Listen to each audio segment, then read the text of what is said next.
scaredy cats? Before we get started today, I just wanted to say thank you so much for 15,000 subscribers. I'm so excited.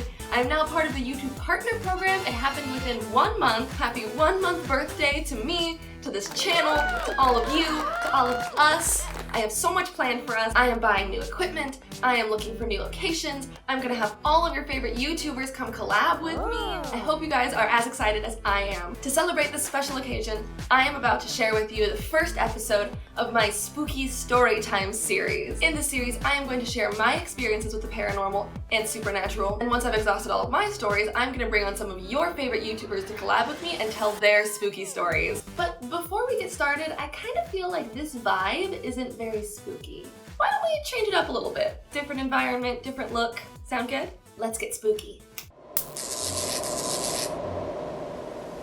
That's better, isn't it?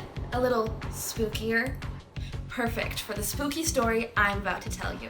Today, I'm going to tell you a story about the time I was haunted by a poltergeist. Really, I'm not kidding. And trust me, it gets super spooky by the end of this story, so you're gonna want to stick around. First of all, what's the difference between a ghost and a poltergeist? A ghost is the spirit of someone who's died. A poltergeist is the spirit of someone who's died, but also who can move things around.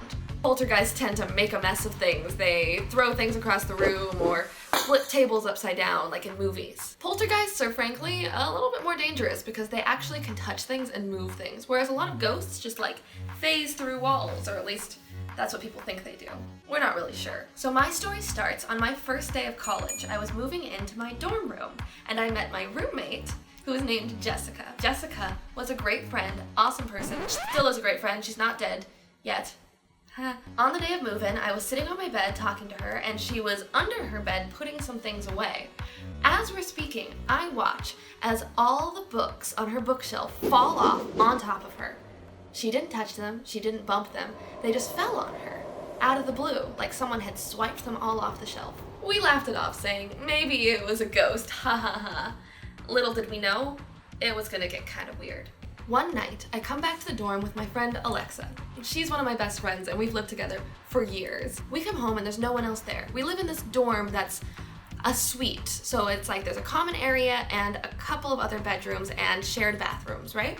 So I sit down at the table in the common area and she goes to get her purse and there's no one else there, middle of the night, completely silent. I hear her walk around the corner to the bathroom, run into the wall, and there's a bump, and then she says, "Oh, I'm so sorry."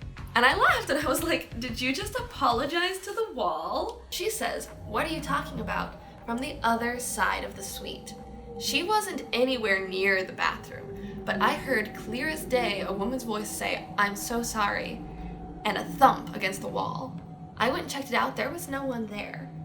No one in the entire place except me and her. If that doesn't spook you, then maybe this will. One night during finals week, it was the very end of the year and I was alone in my room. My roommate would do this thing where she would come home, unlock the door, and then push it open dramatically and stand in the doorway saying, "I have returned."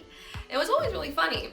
The thing is, we had these special locks on our doors that required you to swipe your ID card for the lock to open. It was automatic. There was no other way to open the door, and it would automatically lock behind you. But one night, I'm at home by myself on my laptop, just like this, and I hear someone swipe a card on my lock, the lock unlocks, and the door swings open. I expect my roommate to be standing there, you know, having pushed the door open dramatically like she usually does. But when I look up, nobody's there. And I get up and I go look out in the hallway and it's empty. There's no one there. I text my roommate and I say, "Hey, did you just come home and unlock the door?" And she's like, "No, I'm still at rehearsal."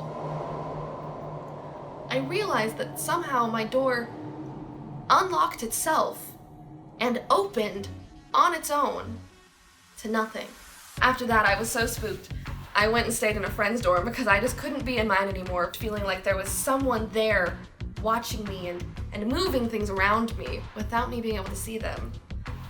I still get a little spooked when I think about it to this day. Even though that was years ago, we still don't really know what it was. We don't know if it was a ghost or a poltergeist or something totally normal. But to make it a little less scary on ourselves, we decided to name our poltergeist SHEILA. Naming the thing that was haunting us made it a little less scary. Wherever SHEILA is, I hope she's having fun haunting some new college student. Do you guys have any spooky supernatural stories? I want to hear them. Comment them down below, and maybe next time I do a spooky story time, I'll read your stories in my video.